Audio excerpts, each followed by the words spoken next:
கூறுபட நினைக்கும் இந்த மதவாத சக்திகளை விரட்டி அடிக்க திரண்டிருக்கக்கூடிய ஒன்று சேர்ந்திருக்கக்கூடிய கூட்டணி என்பதை நாம் புரிந்து கொள்ள வேண்டும். இந்த நாட்டின் இறையாண்மையை கேள்விக்குறியாக்கக்கூடிய வகையில் இன்றைக்கு மோடி அரசு செயல்பட்டுக் கொண்டிருக்கிறது. மத்திய அரசு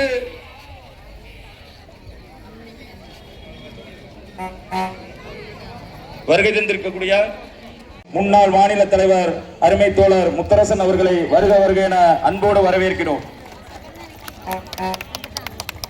மதவாதத்தையும் சாதியவாதத்தையும்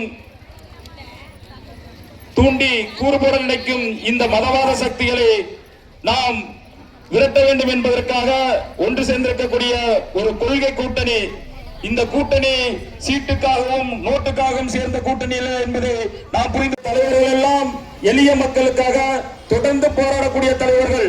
இந்த கூட்டணியில் இருக்கக்கூடிய தலைவர்கள் எல்லாம் தமிழர் நலன்களுக்காகவும் தமிழர் உரிமைகளுக்காகவும் தொடர்ந்து உண்மையிலேயே இந்த கூட்டணி தொடர்ந்து இன்று 3-4 தேர்தல்களை வெற்றிகரமாக சந்தித்திருக்கிறது என்றால் இதுதான் கொள்கை கூட்டணி என்பதை மக்கள் புரிந்து கொள்ள வேண்டும். இன்று மாண்புமிகு முதலமைச்சர் அவர்கள் இந்த கூட்டணியை வெற்றி கூட்டணியாக அறிவித்து விட்டார். நமது தொகுதியின் இந்த வேட்பாளர் அண்ணன் சிவவி மெய்யநாதன் அவர்கள் இன்றைக்கு 3ஆம் முறையாக இந்த தாளங்குடி தொகுதியில் நிற்கிறார். அவரை பற்றி நாம் பெரிதும் சொல்ல வேண்டியதில்லை. ஏனென்றால் மக்களுக்கும் நன்கு அறிந்தவர். சிறு குழந்தைகள் வரை, பள்ளி குழந்தைகள் வரை, பள்ளி மாணவர்கள் வரை அனைவருடைய நன்மதிப்பையும் பெற்றவர். அனைத்து மக்களின் இன்ப துன்ப நிகழ்ச்சிகளிலும் அனைத்து மக்களின் அனைத்து நிகழ்ச்சிகளிலும் இல்ல நிகழ்ச்சிகளிலும் கலந்து கொள்ளக்கூடிய ஒரு அருமையான அமைச்சராக இருந்து பல்வேறு திட்டங்களை அவர் இந்த மக்களுக்காக வழங்கியுள்ளார். இந்த கூட்டணி வெற்றி பெற வேண்டும்.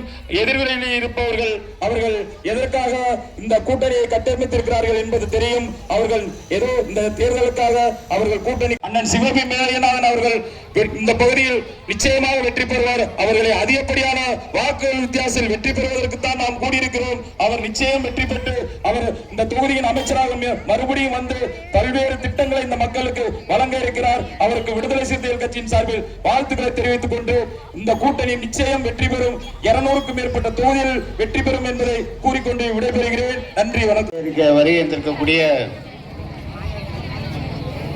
இந்திய கம்யூனிஸ்ட் கட்சியினுடைய முன்னாள் மாவட்ட செயலாளர் மரியாதைக்குரிய முத்தரசன் அவர்கள் வரவேற்று தலைமை உரையாற்றியிருக்கக்கூடிய மையத்துல தமிழரசன் அவர்களை வருகின்றிருக்கக்கூடிய கூட்டணி கட்சியை சேர்ந்த மாவட்ட ஒன்றிய கழக நிர்வாகிகளை வருகின்றிருக்கக்கூடிய தாய்மார்களை இங்கே நீங்கள் எல்லாம் அரை மணி நேரத்திற்கு மேலாக காத்திருக்கிறீர்கள். இந்த தேர்தலில் தமிழ்நாட்டை யார் ஆள வேண்டும் என்பதுதான் இந்த பிரச்சனையே. தமிழ்நாட்டை இன்றைக்கு வேறு அணி வெற்றி பெற்றால் நம்முடைய தமிழ்நாடு எந்த அளவுக்கு பால்படும் என்பதை உணர்ந்து வரவிருக்கிற இந்த தேர்தலில் மாற்றுக் கட்சி வெற்றி பெற்றால் என்னவெல்லாம் ஆகும் என்பதை நம்முடைய முன்னாள் மாநில செயலாளர் அவர்கள் பல்வேறு கருத்துக்களை எடுத்து சொல்ல இருக்கிறார். அதுதான் இந்த இடத்துல பொருத்தமாகவும் இருக்கும். ஏனென்று சொன்னால் நாம் சொல்வதை விட அவர் அனுபவப்பட்டு பேசவிருக்கிறார். ஆகவே வருகிற தேர்தலில் தொடர்ந்து மலரட்டும் என்று சொல்லி வாய்ப்புக்கு நன்றி சொல்லி விடைபெறுகிறேன். நன்றி, வணக்கம். அன்பு செயல் வீரர்களே, தாய்மார்களே, சகோதரிகளே, அனைவருக்கும் வணக்கம். இந்திய கம்யூனிஸ்ட் கட்சியின் மாநிலத்தின் மூத்த தலைவர், உழைக்கிற மக்களின் ஒப்பற்ற போராளி, குரலற்றவர்களின் குரலாக என்றைக்கும் தமிழ்நாடு பூராவும் ஒலித்துக் கொண்டே இருக்கிற எங்களுடைய அன்பு தோழர் இரா முத்தரசன் அவர்கள் அமைச்சர் சிவவி மெய்யநாதன் அவர்களுக்கு வாக்கு கேட்டு இங்கே உரையாற்றிவிட்டு சரியாக 6 மணிக்கு கந்தர்வகோட்டையில் நம்முடைய கூட்டணியின் வேட்பாளர் சின்னத்துரை அவர்களுக்கு அறிவால் சுத்தியில் நட்சத்திரத்தில் வாக்கு கேட்க செல்ல இருக்கிறார். எனவே சுருக்கமாக 4 வரிகளில் எனது கருத்தை பதிவு செய்து அமைச்சரும் வந்து கொண்டிருக்கிறார். நம்முடைய மாநில தலைவரும் பேச இருக்கிற காரணத்தால் 4 வரிகளில் பேசுகிற போது நம்முடைய அமைச்சர் சிவை மையநாதன் அவர்கள் அவருக்கு அருகில் இருந்து ஒரு கோரிக்கையை அவரிடத்திலே வைத்தார்கள். நாம் எல்லோரும் எதிர்பார்த்தோம். அப்படி என்ன சிவை மையநாதன் அவர்கள் கோரிக்கையை உதயநிதி ஸ்டாலினும் கொடுத்திருக்கிறார் என்று எல்லோரும் பெருமிப்போடு பார்க்கிற போது அவர் குறிப்பிட்ட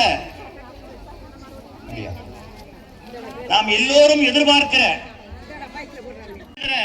கிராமம் எந்தவித தொழில் முன்னேற்றமும் இல்லை. எனவே இங்கே ஒரு திருவரங்குளம் ஒன்றியம், பெரிய ஒன்றியம், அதை பிரித்து கொத்தமங்கலத்தை தலைநகராக கொண்டு ஊராட்சி ஒன்றியத்தை உருவாக்க வேண்டும் என்று எல்லோர் சார்பிலும் கோரிக்கை வைத்துக் கொண்டே இருக்கிறோம். அந்த கோரிக்கையை நேற்றைய தினம் ஆலங்குடியில் துணை முதல்வர் வாயாலேயே நிச்சயம் மையநாதன் அவர்களை வெற்றி பெற செய்யுங்கள், அந்த கோரிக்கையை நான் நிறைவேற்றி தருகிறேன் என்று உறுதி கொடுத்திருக்கிறார். அதே போல கீரமங்கலத்தை தலைமையாக கொண்டு இன்னொரு தாலுகாவை உருவாக்குவதற்கு குறிப்பிட்டார்கள். எனவே அது நிச்சயம் 2026 மீண்டும் திமுக தலைமையில் நம்முடைய தளபதி மு.க. ஸ்டாலின் தான் முதலமைச்சராக போகிறார். நம்முடைய சிவ மையநாதன் அவர்கள் தான் மீண்டும் அதிகாரத்தில் அமரப் போகிறார். எனவே அந்த கோரிக்கையை முதல் கோரிக்கையாக ஊராட்சி ஒன்றிய தலைநகர் கொத்தமங்கலம் என்கிற அறிவிப்பு நிச்சயம் வரும் என்று நாம் எல்லோரும் நம்புவோம். இந்திய கம்யூனிஸ்ட் கட்சி அதற்காக முழு சக்தியையும் பயன்படுத்தும். ஊராட்சி இந்த ஒன்றியத்திலேயே இங்கே வாக்காளருடைய மொத்த எண்ணிக்கை 7600 வாக்காளர்கள் நமது ஊரில். இந்த 7600 வாக்காளர் எண்ணிக்கையில் கடந்த முறை மையநாதன் அவர்களுக்கு நாம் செலுத்திய வாக்கு 3000 சில்லறை முதல் ஓட்டு. ஆனால் இன்றைக்கு அது 4500 நாம் நிச்சயிக்க வேண்டும். இது மாபெரும் கூட்டணி, ஒரு யானை பலம் கொண்ட கூட்டணியாக தமிழகத்தில் வலம் வருகிறது. ஆனால் அந்த யானைக்கு முன்னால் சிலர் கம்பு சுத்தி பார்க்கிறார்கள். யானை அந்த ஒவ்வொரு குச்சியெல்லாம் வாங்கி ஒடித்து கீழே போட்டு விட்டு அந்த யானை பலம் கொண்ட மனசார்பற்ற இந்த முற்போக்கு கூட்டணி தான் ஆட்சி அமைக்கும். எனவே வந்திருக்கிற தாய்மார்கள், தமிழக முதலமைச்சர் கொடுத்திருக்கிற நலத்திட்டங்கள் ஏராளம். மகளிருக்கு உரிமை தொகை 1000 மீண்டும் முதலமைச்சர் ஸ்டாலின் அமர்கிற போது 2000 என்று உறுதி கொடுத்திருக்கிறார். ஆனால் எதிரே போட்டியிடுகிற எடப்பாடியார் 2500 என்கிறார். கடந்த முறை 1000 ரூபாய் என்று திமுக நம்ம கூட்டணி அறிவிக்கிற போது இது சாத்தியமா? இது பொய் சொல்லுகிறார் ஸ்டாலின். கம்யூனிஸ்டுகள் அவரோட கூட்டு சேர்ந்து பொய் சொல்லுகிறார்கள் என்று குறிப்பிட்டார்கள். ஆனால் ஆட்சிக்கு வந்தவுடன் அந்த மகளிர் உரிமை தொகை 1000 வழங்கிவிட்டு அதற்கு பிறகு நரேந்திர மோடி, அமித்ஷா தமிழ்நாட்டுக்கு எதிராகவே தூங்கிய நேரம் போக விழிக்கிற நேரம் போக தமிழ்நாட்டை பழி வாங்குவது, வஞ்சிப்பது, அதுதான் நரேந்திர மோடியினுடைய அரசியல், அமித்ஷாவுடைய அரசியல். எனவே நிதி, தமிழ்நாட்டுக்கு வர வேண்டிய நிதிகள் எல்லாம் குறைத்து விட்டார்.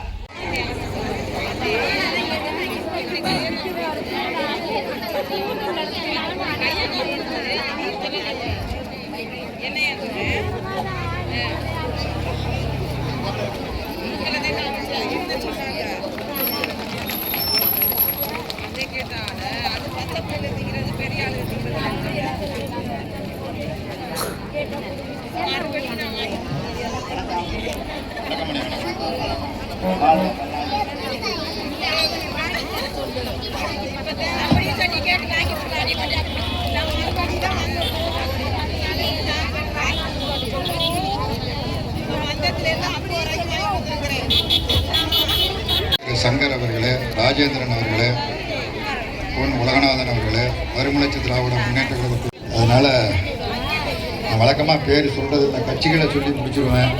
எழுதி கொடுத்துட்டாங்க, அதனால் வசதியாக இருந்தது சொல்லிட்டேன். பெருந்திரளாக குறிப்பாக தாய்மார்கள் இங்கே குழுமியிருக்கிறீர்கள். நடுநிலையான வாக்காளர் பெருமக்கள் அங்காங்கே நின்று கொண்டிருக்கக்கூடிய நண்பர்களே, உங்கள் அனைவருக்கும் மதச்சார்பற்ற முற்போக்கு கூட்டணியின் சார்பில் எனது பணிவான வணக்கம். வருகின்ற 23ஆம் தேதி நாம் அனைவரும் வாக்களிக்க வேண்டும். அந்த வாக்களிக்கிற உரிமை என்பது நரேந்திர மோடி கொடுத்த உரிமை அல்ல, அல்லது யாரும் தனிப்பட்ட முறையில் கொடுத்த உரிமை அல்ல. மாறாக நம்முடைய டாக்டர் அம்பேத்கர் அவர்களால் உருவாக்கப்பட்ட அரசியலமைப்பு சட்டம் நமக்கு வழங்கியிருக்கிற மகத்தான உரிமை. நாடு விடுதலை பெறுவதற்கு முன்பும் தேர்தல் நடைபெற்றது. அப்பொழுது எல்லோருக்கும் வாக்குரிமை கிடையாது.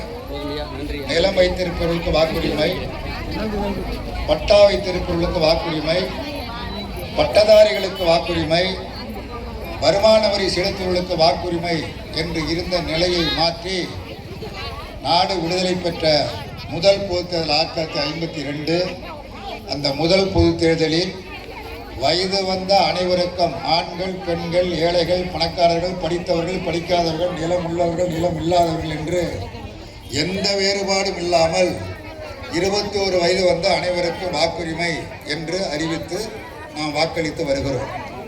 இப்பொழுது இந்த வயது 18ஆக குறைக்கப்பட்டிருக்கிறது. 21 என்பது 18ஆக குறைக்கப்பட்டிருக்கிறது. இன்னும் குறைக்க வேண்டும் என்கிற கோரிக்கையும் வருகிறது. அது வேறு. ஆகவே நாம் அரசியலமைப்பு சட்டம் நமக்கு வழங்கியிருக்கிற அந்த மகத்தான உரிமை சாதாரண விஷயம் அல்ல, மகத்தான உரிமை. அந்த உரிமையை நிலைநாட்ட நாம் வாக்குச்சாவடிக்கு 23ஆம் தேதி சென்று அந்த பட்டனை நாம் எந்த பட்டனை அழுத்துவதற்கு மணிக்கணக்கு நாள் கணக்கு தேவைப்படாது, ஒரு நொடிதான் தேவைப்படும். அந்த ஒரு நொடியில் நாம் செய்கின்ற காரியம் நாட்டுக்கு நல்லதையும் விளைவிக்கும், தீங்கையும் விளைவிக்கும். விபத்துகள் நடைபெறுகிறது. காரில் போகிறோம், பஸ்ஸில் போகிறோம், ரயிலில் போகிறோம், விபத்து நடைபெறுகிறது. விபத்து மணிக்கணக்காக நடப்பதல்ல, ஒரு நொடியில் நடப்பதுதான் விபத்து.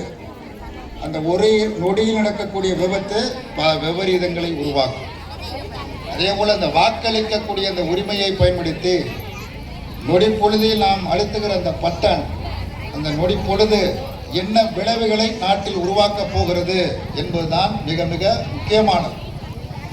ஆகவே அனைத்து வாக்காளர் பெருமக்களும் இந்த இடைப்பட்ட அத்தனை நாட்களிலும் சீர்தூக்கி சிந்தித்து பார்த்து நாட்டுக்கு பயனுழைக்கக்கூடிய நல்ல காரியத்தை செய்வதற்கு நமது வாக்குறுதியை பயன்படுத்த வேண்டும் என்று நான் அனைவரையும் தாழ்பணிந்து கேட்டுக்கொள்கின்றேன்.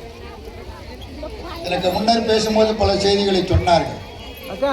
ஆலங்குடி தொகுதியில் நமது பேரன்பிற்குரிய மாண்புமிகு அமைச்சர் மீண்டும் மெய்யநாதன் அவர்கள் போட்டியிடுகிறார்.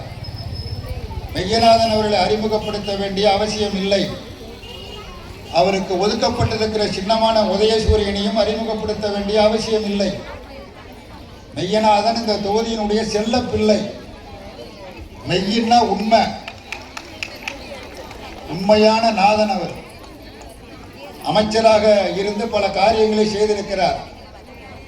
அவர் முதலில் விளையாட்டுத்துறை அமைச்சராக இருந்தார்.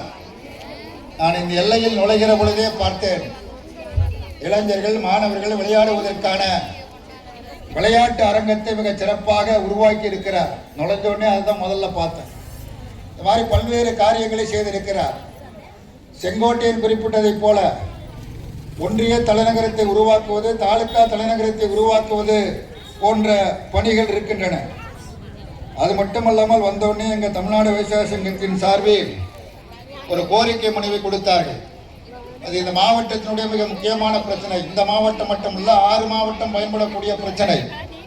காவேரி வைகை குண்டாறு இணைப்பு திட்டம் முத்தமிழறிஞர் கலைஞர் அவர்கள் முதலமைச்சராக இருந்த பொழுது தொடங்கப்பட்ட திட்டம். அது மெல்ல ஆமை வேகத்தில் நகர்ந்து கொண்டு இருக்கிறது. அதை விரைவுபடுத்தி விரைவாக முடிக்க வேண்டும். அதை விரைவாக முடிக்கவில்லை என்று சொன்னால் ஆலங்குடி பகுதியில் குடிப்பதற்கு தண்ணீர் கூட கிடைக்காது. அந்த அளவிற்கு கீழுற்று தண்ணீர் மிகவும் ஆழத்திற்கு போய்விட்டது. அந்த திட்டம் நிறைவேற்றப்பட வேண்டும். இந்த திட்டத்தை புதிதாக வரக்கூடிய ஆட்சி நிறைவேற்ற வேண்டும்.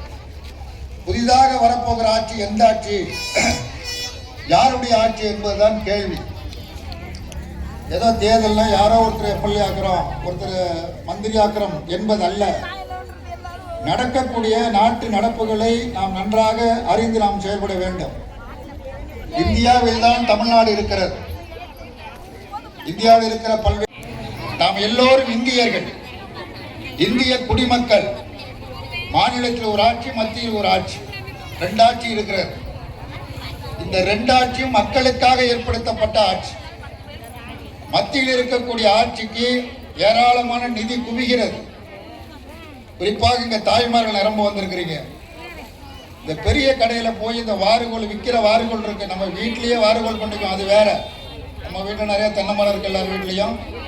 அந்த மட்டை எடுத்து ஈக்கி எடுத்து வாறுகோல் பண்ணிக்குவோம். விளக்கம்னு சொல்லுவீங்க, இல்லை வாறுகோல்னு சொல்லுவீங்க.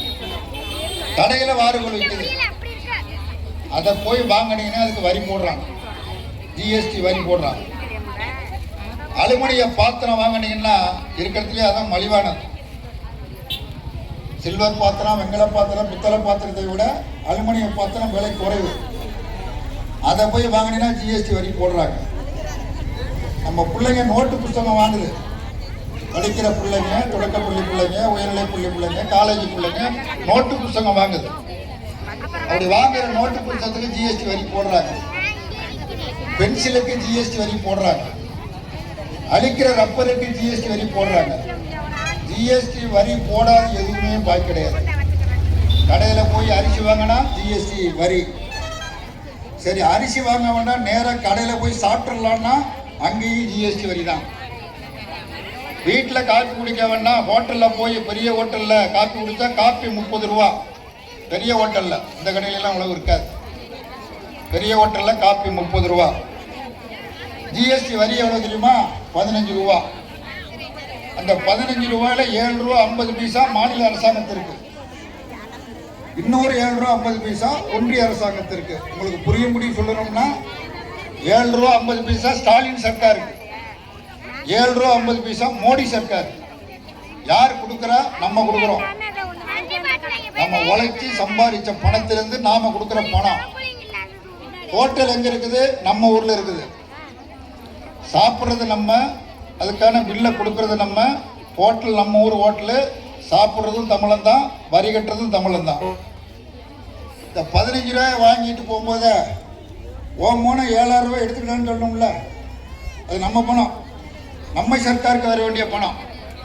அப்படி கொடுக்கறது கிடையாது. மொத்தமாக வாரி சுட்டி அப்படியே அள்ளிட்டு போயிடுறாங்க. மொத்தமாக மோடி எடுத்துட்டு போயிடுறாரு.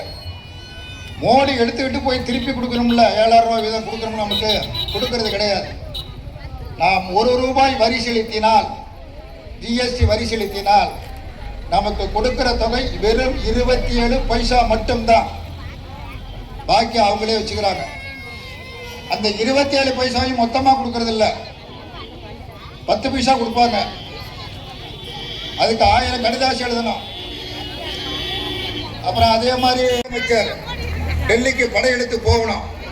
இப்படி எல்லாம் படையெடுத்து போனதற்கு பிறகு கொஞ்சம் கொஞ்சமாக கொடுப்பாங்க. மொத்த பணமும் அங்கே இருக்குது, அரசாங்கத்திடம், ஒன்றிய அரசாங்கத்திடம் இருக்கிறது. இது மாதிரி பல செய்திகள் இருக்கு. அப்போ ஒன்றிய அரசாங்கம் நம்மிடமிருந்து வாங்கிய அந்த தொகையை நமக்கு திருப்பி தருவது இல்லை. அதே போல மாநிலங்களுக்கு நிதி ஒதுக்கப்படுகிறது. மாண்புமிகு அமைச்சர் அவர்களை வருக வருக என நம்ம அனைத்து மக்களின் சார்பாக வரவேற்கிறோம். அமைச்சர் அவர்களுக்கு உங்கள் அனைவரின் சார்பாக வெற்றி சால்வையை அணிவித்து கொள்கிறேன்.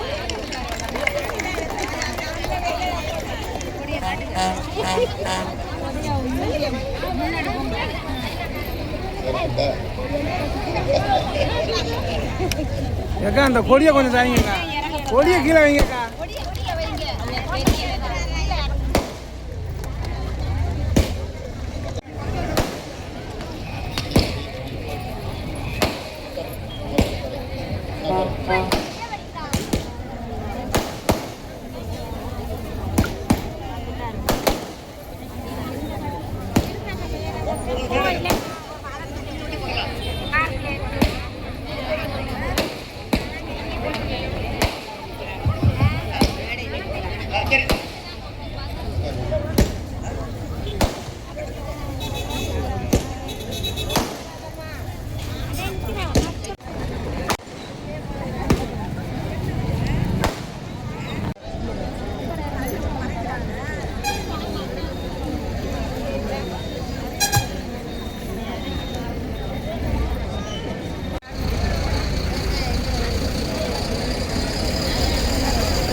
வந்துட்டுது. இந்த அமைச்சர் வந்தோன்னா வெடி வெடித்தாங்க. ஒரு 4-5 வெடியோடு நின்றுன்னு பார்த்தேன், அது பாட்டுக்கு வெடிச்சுக்கிட்டே இருந்தாங்க. 4ஆம் தேதி மத்தியானம் 12 மணிக்கு வெடிக்கிற வெடியை இப்போ எல்லாம் வெடிச்சிட்டீங்க. இப்போ 4ஆம் தேதி வேறு வெடி வாங்கி இப்போயே வச்சுங்க, ஒன்றும் பிரச்சனை இல்லை. ஆகவே தாய்மார்களே, பெரியோர்களே, ஒன்றிய அரசாங்கம் இது போன்ற வஞ்சிக்கிறது. ஒன்றிய அரசாங்கம் என்பது என்ன, உட்காருங்க, இல்லை உட்காந்து. அதனால்தான் நம்முடைய முதலமைச்சர் சொல்லுகிறார், மிகுந்த பொறுப்போடு சொல்லுகிறார், டெல்லிக்கும் நமக்கும் போட்டி என்கிறார். அமைச்சர் மையநாதன் அவர்களுக்கும் இங்கே எதிர்த்து நிற்கிற வேட்பாளருக்கும் போட்டி கிடையாது.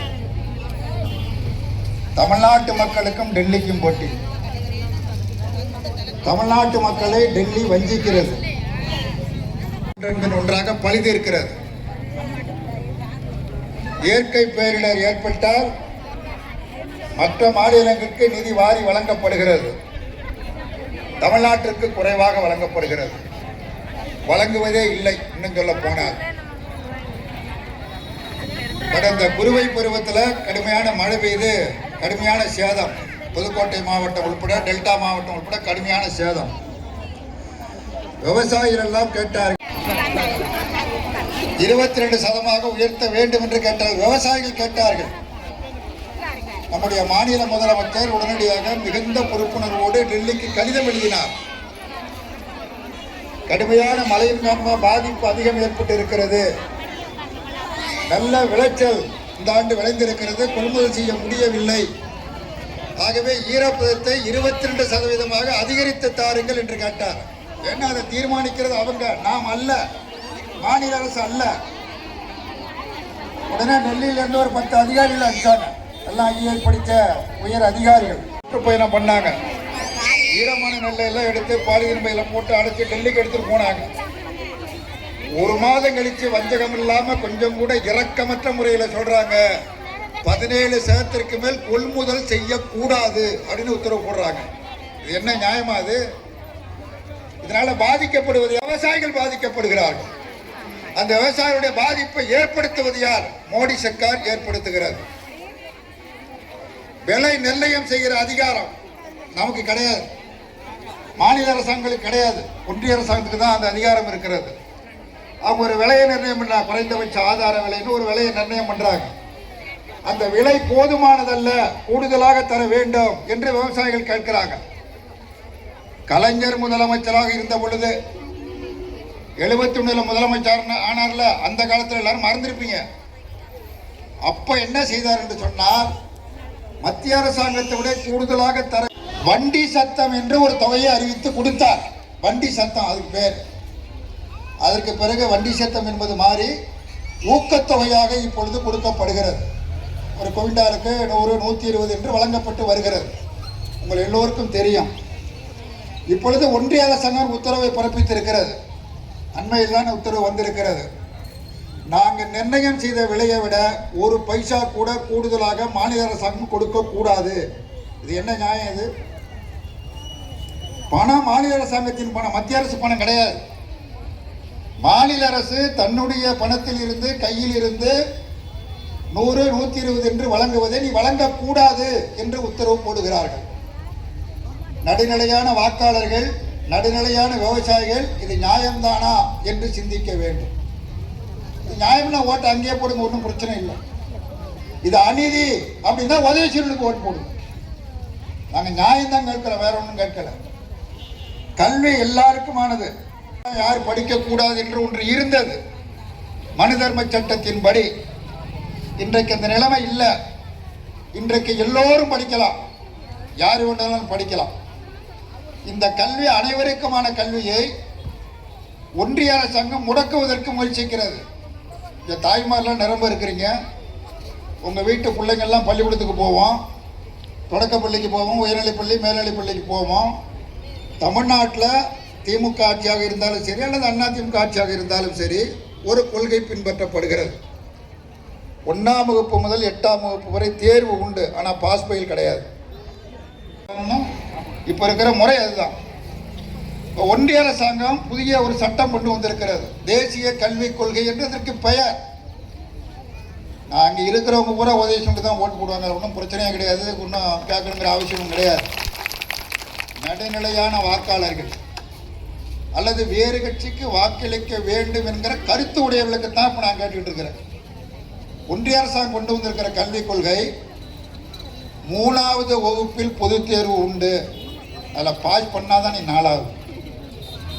இப்போ இருக்கிற நாம பின்பற்ற கொள்கை 1ஆம் வகுப்பு முதல் 8ஆம் வகுப்பு வரை தேர்வு உண்டு, ஆனால் பாஸ் பயிர் கிடையாது, ஆல் பாஸ் தான், எல்லாரும் பாஸ். ஏன் அதை வச்சிருக்கிறாங்க? குழந்தையா இருக்கிற பொழுது, பச்சை பிள்ளையா இருக்கிற பொழுது வெயிலாயிட்டோங்கிற ஒரு தாழ்வு மனப்பான்மை அவனுக்கு வந்து விடக்கூடாது. அப்படி வந்தால் அவன் பள்ளிக்கூடத்துக்கு போக மாட்டான், நான் வெயிலா போயிட்டான் நான் போக மாட்டேன்ட்டு போயிடுவான், ஆடு மாடு மாய்க்க போயிடுவான், அடம்பிடிப்பா என்கிற காரணத்திற்காக இந்த கொள்கை பின்பற்றப்படுகிறது.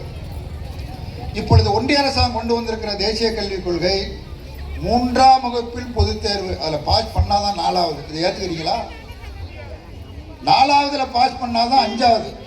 இப்படி 12ஆம் வகுப்பு வரைக்கும் ஒவ்வொரு ஆண்டுக்கும் ஒவ்வொரு வகுப்பிற்கும் தேர்வு வைத்து கடைசியாக 12ஆம் வகுப்பில் தட்டு மாதிரி அவன் பாஸ் பண்ணிடலான்னு வச்சுங்க. இப்போ பாஸ் பண்ணிட்டா நேராக இப்போ இருக்கிற ஆட்சியில் நேராக காலேஜுக்கு போயிடலாம், கல்லூரிக்கு போயிடலாம், மெடிக்கல் காலேஜ் தான். இதை நீங்கள் ஏற்றுக்கிறீங்களா? இதை அமுல்படுத்தினால் நம்முடைய குழந்தைகள் என்ன ஆகுது? குறிப்பாக பிற்படுத்தப்பட்ட, மிகவும் பிற்படுத்தப்பட்ட பட்டியலினத்தைச் சேர்ந்த மாணவர்கள், கிராமப்புற மாணவர்களுடைய எதிர்காலம் என்னாகும் என்பதை யோசியுங்கள். அதே போல அண்ணா காலத்தில் இருந்து, ஏன் காங்கிரஸ் காலத்தில் இருந்து இருமொழி கொள்கை தான் பின்பற்றப்படுகிறது, தமிழ் ஆங்கிலம். இப்ப தேசிய கல்வி என்ன சொல்லுது? நீ 3ஆவதாக ஒரு மொழியை கட்டாயம் படிக்க வேண்டும் என்று உத்தரவு போடுகிறது, ஒரு கல்விக் கொள்கையை கொண்டு வருகிறது. நம்முடைய முதலமைச்சர் இந்த கல்விக் கொள்கையை நாங்கள் ஏற்க மாட்டோம், இதை ஏற்றுக்கொண்டால் தமிழ்நாட்டு மாணவர்கள் பாதிக்கப்படுவார்கள். முதலமைச்சர் வீட்டு பிள்ளையா பாதிக்க போது தமிழ்நாட்டு மாணவர்கள் பாதிக்கப்படுவார்கள். இங்கே கவனிக்கணும், தமிழ்நாட்டு மாணவர்கள் பாதிக்கப்படுவார்கள். ஆகவே இந்த கல்விக் கொள்கையை நாங்கள் ஏற்க மாட்டோம் அப்படின்னு சொல்றாரு நம்ம முதலமைச்சர் சொல்றாரு. ஒன்றிய அமைச்சர் என்ன சொல்றாரு? நீ ஏற்றுக்கொண்டு கையெழுத்து போட்டால் உனக்கு கல்வி தொகை, மத்திய அரசாங்கம் கொடுக்கிற தொகை 2500 கோடி வழங்கப்படும். நீ கையெழுத்து போடலன்னா பணம் கொடுக்க முடியாது. நீ என்னையம்மா மன்னனா? நீ இங்க என்ன மன்னராட்சி நடக்குது? இங்க என்ன சிற்றரசு ஆட்சி இங்க நடந்துட்டு இருக்குது? இந்த கொள்கையை ஏற்க முடியாது. இந்த கொள்கையை ஏன் ஏற்க முடியாது? நீ கொண்டு வந்ததுனால அல்ல, என் மாணவன் எங்க வீட்டு பிள்ளை பாதிப்பான், தமிழ்நாட்டு மாணவன் பாதிப்பான், ஆகவே ஏற்க முடியாது. ஏற்க முடியாதுன்னா நான் பணம் கொடுக்க முடியாது. நீ கையெழுத்து போட்டு நான் 2500 கோடி ரூபாய் பணத்தை தர்ற என்று ஒன்றிய அரசாங்கம் சொல்லுகிறது. நம்முடைய மானமுள்ள முதலமைச்சர், நெஞ்சுரம் கொண்ட முதலமைச்சர், அதுக்காக தாங்க ஆதரிக்கிறோம், வேற எதுக்காக இல்லை. நெஞ்சுரம் கொண்ட முதலமைச்சர் சொல்றாரு, நீ 10,000 கோடி கொடுத்தாலும் கையெழுத்து போட மாட்டேன் போ அப்படிங்கிறாரு. யாருடைய நன்மைக்காக? திமுக நன்மைக்காகவா? கம்யூனிஸ்ட் கட்சி நன்மைக்காகவா? அல்லது காங்கிரஸ் கட்சி நன்மைக்காகவா? யாருடைய நன்மைக்காக? தமிழ்நாட்டு மாணவருடைய நன்மைக்காக. அதனாலதான் சொல்லுகிறோம், டெல்லிக்கும் எங்களுக்கும் போராட்டம். உங்களோட போராட்டம் இல்லடா, அதிமுக ஒன்றும் போராட்டம்லாம் கிடையாது. நீ சும்மா சாதாரண நான் அப்புறமா சொல்றேன் அந்த கதையை. நீ பெரிய ஆள் கிடையாது, உன் கட்சியை வித்துட்ட, முடிஞ்சு போச்சு உன் கதை, டாக்டர் க்ளோஸ். போராட்டம் டெல்லிக்கும் எங்களுக்குமான போராட்டம், நியாயத்திற்கான போராட்டம், தர்மத்திற்கான போராட்டம் நடத்திட்டு இருக்கிறோம். கல்வி கொள்கை, அரசியலமைப்பு சட்டம், டாக்டர் அம்பேத்கர் உருவாக்கிய சட்டம், வர்ற 14ஆம் தேதி அவருடைய பிறந்த நாள் வருகிறது. அவர் உருவாக்கிய சட்டம் என்ன பாடுபடுது நாட்டில்? அந்த சட்டம் மதிக்கப்படுகிறதா? அந்த சட்டம் இருக்கிற காரணத்தினால்தான் இங்க கூட்டம் நடக்குது. அந்த சட்டம் இருக்கிற காரணத்தினால்தான் நீங்க எல்லாம் உட்கார்ந்து கேட்டுக்கிட்டு இருக்கிறீங்க. அந்த சட்டம் இல்லை என்று சொன்னால் கூட்டம் இல்லை, கூட்டம் கிடையாது. அந்த சட்டம் தான் நமக்கு பேசுவதற்கான உரிமையை வழங்கி இருக்கிறது, எழுதுவதற்கான உரிமையை வழங்கி இருக்கிறது, கருத்து சொல்லுகிற உரிமையை வழங்கி இருக்கிறது. அந்த சட்டம் இல்லை என்று சொன்னால் எந்த உரிமையும் கிடையாது. ஒரு பாசிஸ்ட் ஆட்சியாகத்தான் இருக்கும். அப்படி உருவாக்கப்பட்ட அந்த அற்புதமான அரசியலமைப்பு சட்டம் இன்றைக்கு நிலைகுலைந்து நிற்கிறது. நம்ம நாடு ஒரு சாதாரண நாடல்ல, 142 கோடி மக்கள் வாழக்கூடிய ஒரு மாபெரும் நாடு, மாபெரும் தேசம். உலகத்திலே நம்ம தான் மக்கள் தொகையில் அதிகமாக இருக்கிறோம். இது ஒரு மிகப்பெரிய பூ மாலை, பிரம்மாண்டமான பூ மாலை. இந்த பூ மாலையில் ரோஜாப்பூ இருக்கு, மல்லிகைப்பூ இருக்கு, கதம்பம் இருக்கு, சாமந்தி பூ இருக்கு. எல்லா பூக்களையும் கட்டி மிக அழகாக கட்டப்பட்ட பூ மாலை. இந்த பூ மாலை ஒரு குரங்கு கையில் மாட்டுச்சுன்னா என்ன ஆகும்? இந்த அழகிய மாலை ஒரு குரங்கு கையில் மாட்டுச்சுன்னா அதனுடைய கதி என்னவாகும்? இந்த கொண்டாந்து ரோஜாப்பூ மாலை போட்டாங்க, நம்ம அமைச்சருக்கு போட்டாங்க, வேட்பாளருக்கு போட்டாங்க, அது அழகாக போட்டாங்க, அழகாக எடுத்து இன்னொருத்த கொடுத்தோம். அது ஒரு குரங்குகிட்ட கொடுத்தா இந்த மாலை என்னாகும்? அது மாதிரி தான் நம்ம நாடு. இந்துக்கள் இருக்கிறாங்க, இஸ்லாமிய சகோதரிகள்லாம் திரளாக இங்கே வந்திருக்கிறார்கள், கிறிஸ்தவர்கள் இருக்கிறார்கள், சீக்கியர்கள் இருக்கிறார்கள், பௌத்தர்கள் இருக்கிறார்கள், பல மதங்களை கொண்ட மக்கள், 4600க்கும் மேற்பட்ட ஜாதிகளை கொண்ட நாடு நம்முடைய நாடு. இப்படி வேற்றுமையில் உள்ள நாட்டில் வேற்றுமையில் ஒற்றுமை கண்ட ஒரு மகத்தான தேசம். இந்த தேசத்தை இன்னைக்கு மோடி சர்க்கார் என்ன செய்கிறது? மத ரீதியாக மக்களை பிளவுபடுத்துகிறது. நம்முடைய இஸ்லாமிய சகோதரர்களை நம்ம மாமான்னு கூப்பிடுவோம். காதர் மொய்தீன் பெரிய பேராசிரியர், இந்திய யூனியன் முஸ்லீம் லீக் தலைவர், மேடையில் பேசுகிற பொழுது மாமான்னு தான் சொல்லுவோம். இந்திய யூனியன் முஸ்லீம் லீக் தலைவர் எனது மதிப்பிற்குரிய மாமா அவர்களே, மதிப்பிற்குரிய மாமா ஜவஹர்லால் அவர்களே, இப்படி தான் ஒவ்வொருத்தரையும் மாமான்னு அழைப்போம், முறை வைத்து அழைப்போம். அவங்க வீட்டில் பண்டிகை, நம்ம வீட்டுக்கு பிரியாணி வருது, நம்ம வீட்டில் தீபாவளி, நம்ம பலகாரம் அவங்க வீட்டுக்கு போகுதா இல்லையா? கிறிஸ்துமஸ் வந்து அங்கேருந்து கேக்கு வருதா இல்லையா? நான் தீபாவளிக்கோ பொங்கலுக்கோ நாம பலகாரம் பண்ணி கொடுக்குறோம். அண்ணன் தம்பிகளாக, சகோதரனாக, மாமன் மைத்தனாக வாழ்ந்து கொண்டு இருக்கிறோம். இந்த வாழ்க்கை இன்றைக்கு என்ன ஆகி கொண்டு இருக்கிறது? பிளவுபட்டு நிற்கிறது. சிறுபான்மை மக்கள் அச்சத்தோடு ஏதோ ஒரு அந்நிய தேசத்தில் அடைக்கலமான அகதிகளைப் போல வாழ்ந்து கொண்டு இருக்கிறார்கள். இதற்கு என்ன காரணம்? இந்த மதச்சார்பின்மை என்கிற கொள்கை சாதாரணமான ஒன்றல்ல.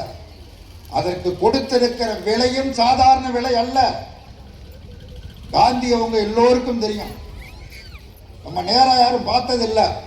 ஆனால் நம்ம வீட்டில் காந்தி படம் இருக்கும், பள்ளிக்கூடத்தில் காந்தி படம் இருக்கும், கடைகளில் ஹோட்டலில் காந்தி படம் இருக்கும், அரசாங்க அலுவலகத்தில் காந்தி படம் இருக்கும். ஏராளமான காந்திக்கு சிலைகள் இருக்கிறது, ஊர்தோறும் சிலைகள் இருக்கிறது, நாடு முழுவதும் சிலை இருக்கிறது.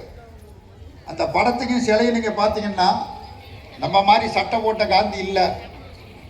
ஒரு 4 முளை வேட்டி முழங்காலுக்கு மேலே கட்டியிருக்கிறாரு, மேலே ஒரு துண்டை போட்டிருக்கிறாரு, அதான் காந்தி. எப்படி இருந்தா? அவர் லண்டன்ல போய் படித்தவர். அவர் ஒன்றும் சாதாரண கிராமத்து பக்கிரி அல்ல, கொத்தமங்கலத்தில் பிறந்த கிராமத்து விவசாயி அல்ல. லண்டனுக்கு சென்று படித்தவர், வழக்கறிஞருக்கு சென்று படித்தவர், வழக்கறிஞர் பட்டம் பெற்றவர். அவர் நம்முடைய நாட்டின் விடுதலை போராட்டத்தில் பங்கு பெற்று மதுரைக்கு வருகிறார். ஆயிரக்கணக்கான மக்கள் கூடியவரை வரவேற்கிறார்கள். அப்படி வரவேற்கிற மக்கள் சட்டை இல்லை, யாரும் சட்டை போட்டுக்கல, மேல் சட்டை இல்லை. காந்திக்கு ஆச்சரியமாக இருக்கிறது, வியப்பாக இருக்கிறது. என்ன இவ்வளவு பேர் வந்திருக்கிறாங்க, ஒருத்தன் சட்டையே போடலையே, எல்லாம் வெறும் உடம்போடு இருக்காங்களே என்னன்னு கேட்கிறாரு. உதவியாளர் அவர் காதுக்குள்ள மெல்ல சொன்னாரு, இவர்களுக்கு மேலாடை என்றால் என்னவென்றே தெரியாதுன்னார். அவசரத்தில் பறந்து ஒடியாதுன்னு சொல்லலை, உனக்கு சட்டைன்னா என்னன்னு தெரியாதுங்கிறார். அன்று இரவு முழுவதும் தேசப்பிதா காந்தி மதுரையில் தனி அறையில் தங்கியிருந்து தூங்காம பேசிக்கொண்டே உரையாடி கொண்டே இருந்தார். யாரோட உரையாடினார்? செவத்தோடையா, ஜன்னலோடையா, கனவோடையா? மனசாட்சியோடு உரையாடினார். அவருடைய மனசாட்சி அவரை பார்த்து கேட்டது, நீ எந்த தேசத்து மக்களின் விடுதலைக்காக போராடுகிறாயோ அந்த தேசத்து மக்களுக்கு மேலாடை என்றால் என்னவென்றே தெரியாத பொழுது நீ ஆடம்பரமாக ஆடை அணியலாமா என்று மனசாட்சி கேட்டது. பொழுது விடிந்தது. உதவியாளரை அழைத்தார். கதற்கடையில் போய் ஒரு 4 முளை வேட்டி ஒரு துண்டியும் வாங்கி போடாருனாரு. வாங்கி தான் கொடுத்தான். அந்த உடையோடு தான் லண்டனுக்கும் சென்றான். இந்த சட்டையெல்லாம் கழட்டிட்டாரா? நாடு விடுதலை அறிவிச்சாச்சு. விடுதலை பெற போகுது. நாடு 2ஆ புலவு விட்டு போச்சு. பாகிஸ்தான், இந்தியா புலவு விட்டு போச்சு. இந்தியா பாகிஸ்தான் பிளவு என்று இரு நாடுகளாக உருவான பொழுது வட மாநிலங்கள் அனைத்து மத கலவரங்கள். தமிழ்நாட்டில் மத கலவரம் ஒருபோதும் நடந்தது கிடையாது, நடக்காது. காரணம், இது தந்தை பெரியார் பிறந்த மண். இங்கே மத கலவரம் நடக்காது. இங்கே கம்யூனிஸ்ட் இயக்கம் வேறொன்றிய மண். இங்கே ஜாதி கலவரம் மத கலவரம் நடக்காது, நடக்க அனுமதிக்க மாட்டோம். ஆனால் வடக்கு அப்படி இல்லை. அங்கே ஒரு பெரியார் ராமசாமி அங்கே பிறக்கலை. அதனால மத கலவரங்கள், பிணம் விழுவது ஆயிரக்கணக்கில் பிணம் விழுகிறது. இந்துக்கள் அதிகமாக இருக்கிற இடத்தில் இஸ்லாமியர்கள் வெட்டி சாய்க்கப்படுகிறார்கள். இஸ்லாமியர்கள் அதிகமாக இருக்கிற இடத்தில் இந்துக்கள் வெட்டி சாய்க்கப்படுகிறார்கள். ஆயிரக்கணக்கான பிணங்கள் ரத்தாறு பெருக்கெடுத்து ஓடுகிறது. காந்தி அங்க போறாரு. போற பொழுது என்ன பண்ணிட்டு போறாரு தெரியுமா? இங்க சட்டையை கட்டி தூக்கி எறிஞ்சாரா? அங்கே போகிற பொழுது, கலவர பூமிக்கு போகிற பொழுது காலில் கிடந்த செருப்பை கலட்டி எறிந்து விட்டு வெற்றுக்காலோடு சென்றார். ஒவ்வொரு கிராமமாக ஒவ்வொரு பகுதியாக சென்றார். அமைதியை நிலைநாட்ட அனைத்து முயற்சிகளையும் மேற்கொண்டார். சமாதான நடவடிக்கைகளை மேற்கொண்டார். ஒரு பெருமளவுக்கு சமாதானம் அடைந்தது. முழுசா முடியல, 100% முடியல.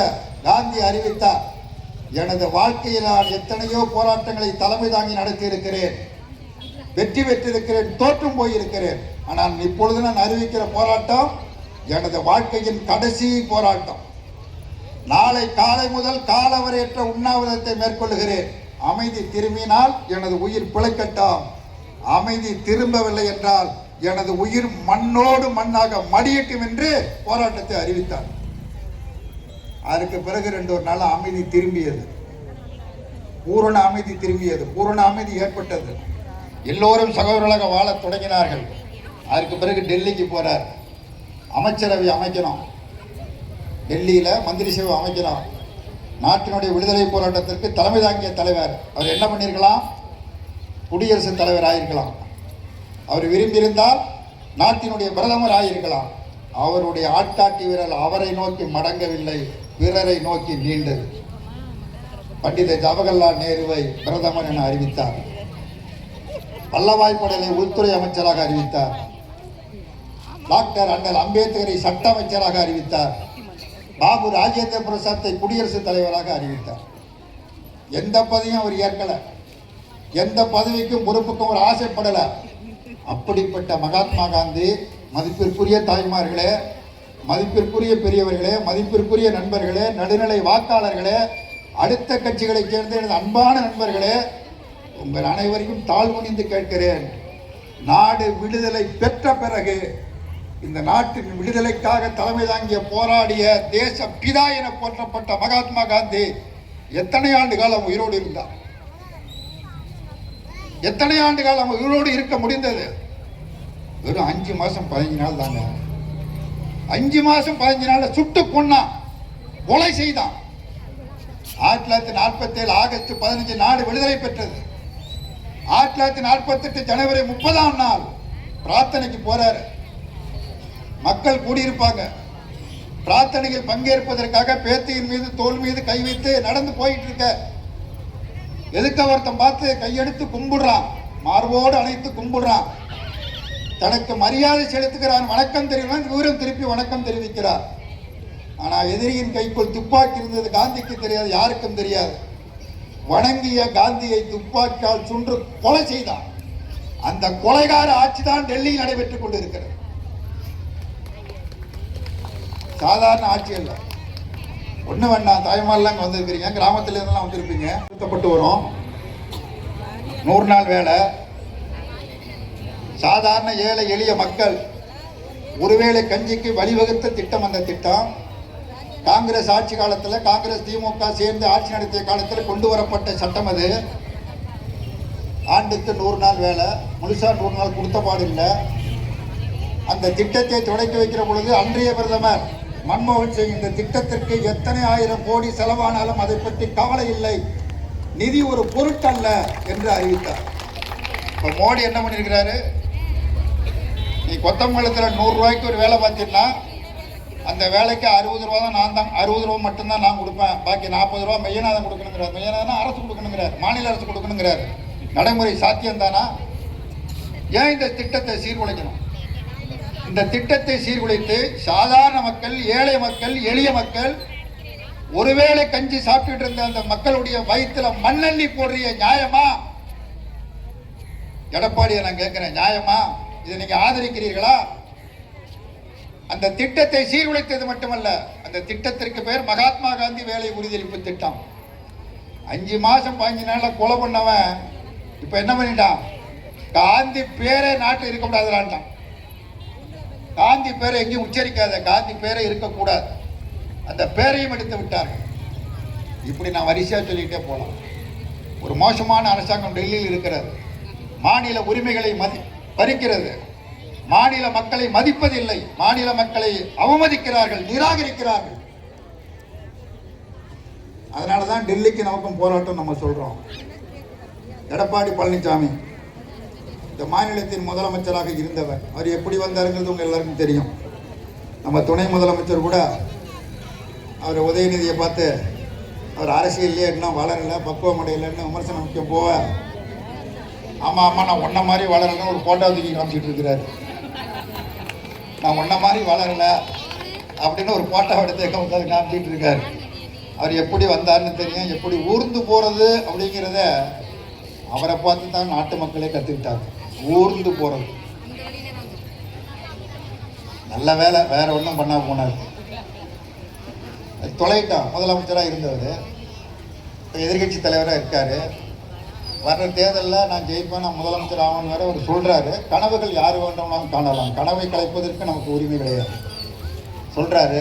அப்படி பேசுறவர், அப்படி சொல்றவர், அவர் பேசுகிற மேடைகளில் அரசியல் நாகரிகத்தோடு பேச வேண்டாமா? நாங்கள் யாரையும் தனிப்பட்ட முறையில் தவிர எந்த மேடையிலாவது பேசியிருக்கிறோமா? முதலமைச்சர் ஆகட்டும், துணை முதலமைச்சர் ஆகட்டும், அவங்க கவிஞர் கனிமொழி ஆகட்டும், அல்லது கூட்டணி தலைவர்களாகட்டும், யாருக்கு எங்களுக்கு பேச தெரியாத? 1000 மடங்கு அதிகமாக பேச தெரியும். அரசியல் பேச. இது தேர்தல் போராட்டம். இந்த போராட்டத்தில் எங்களுக்குரிய நியாயத்தை நாங்கள் சொல்லுகிறோம். நியாயத்தை நீ சொல்லு, ஜனங்கள் ஏற்றுக்கொண்டு யாருக்கு வாக்களிக்கிறாங்கன்னு பார்க்கலாம். அதற்கு பதிலாக கீழ்த்தரமான தரம் தாழ்ந்த முறையில் முதலமைச்சர், முன்னாள் முதலமைச்சர் முத்தமிழ் அறிஞர் கலைஞரை வீட்டுச் சிறையில் வைத்திருந்தார் இப்ப இருக்கிற முதலமைச்சர் ஸ்டாலின் அப்படின்னு நாக்கூசா பேசுறாங்க. பேசலாமா?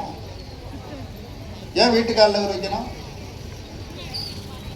அவர் மகன், அவர் வளர்த்த மகன், அவர் படிக்க வச்ச அப்பா, அவர் தானே வளர்த்து பல பொறுப்புகளை அளித்து அதெல்லாம் நீ எப்படி சிறப்பாக செயல்படுறேன்னு பார்த்து ஒன்று ஒன்றா பார்த்து இளைஞரணி செயலாளர் பொறுப்பு கொடுத்து அந்த பொறுப்பை மிக செம்மையாக நிறைவேற்றி அப்புறம் சென்னை மாநகர மேயராக்கி, அமைச்சராக்கி, துணை முதலமைச்சராக்கி, கட்சியில் செயல் தலைவராக்கி பல பொறுப்புகளில் அவரை வழங்கி முறையாக வளர்ந்து வருவதற்குள்ள ஏற்பாடுகள் அனைத்தையும் செய்தவர் கலைஞர். அவரையா இவர் போய் சிறையில் வைக்கணும்? இதை எல்லா கூட்டங்களையும் பேசிட்டு வர்றார். கலைஞரை ஸ்டாலின் சிறையில் வைத்தார், வீட்டுச் சிறையில் வைத்தார், வீட்டுச் சிறையில் வைத்தார். இதெல்லாம் பேசக்கூடாதுன்னு சொல்றேன். கலைஞர் கோபாலபுரத்தில் உடல்நலம் இல்லாமல் இருந்த பொழுது பலமுறை வீட்டுக்கு சென்று இருக்கிறோம். தோழர் நல்லக்கண்ணு, தோழர் தாப்பாண்டியா, நான் எல்லாரும் வீட்டுக்கு போயிருக்கோம். ஒவ்வொரு முறையும் நாங்கள் பார்க்கிற பொழுது, அங்கே சென்றவரை பார்க்கிற பொழுது அருகிலிருந்து உதவி செய்து கொண்டிருந்தவர் நம்முடைய முதலமைச்சர் ஸ்டாலின். நாங்கள் போனோன்னா அறிமுகப்படுத்துவார். நல்லகண்ணு வந்திருக்கிறாரு, பாண்டியன் வந்திருக்கிறாரு, புத்தரசன் வந்திருக்காருன்னு சொல்லுவார்.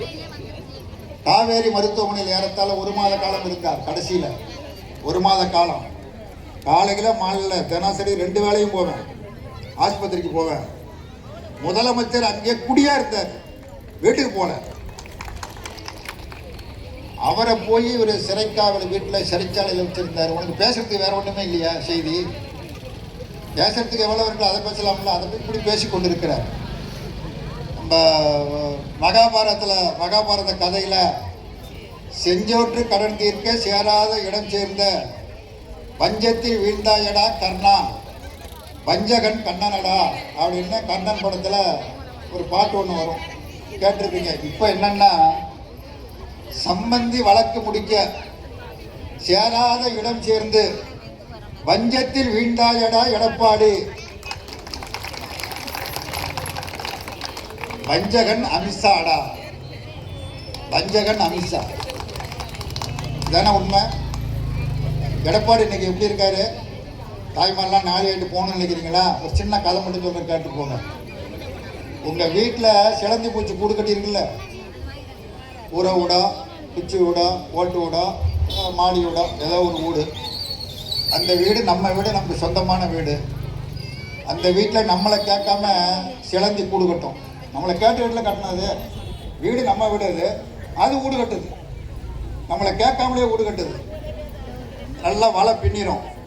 அது பார்த்தீங்கன்னா மனுஷன் கூட அந்த மாதிரி வலை பின்ன முடியாது. சிட்டுக்குருவி கூட்ட பார்த்துருப்பீங்க, நீங்கள் பின்ன முடியுமா?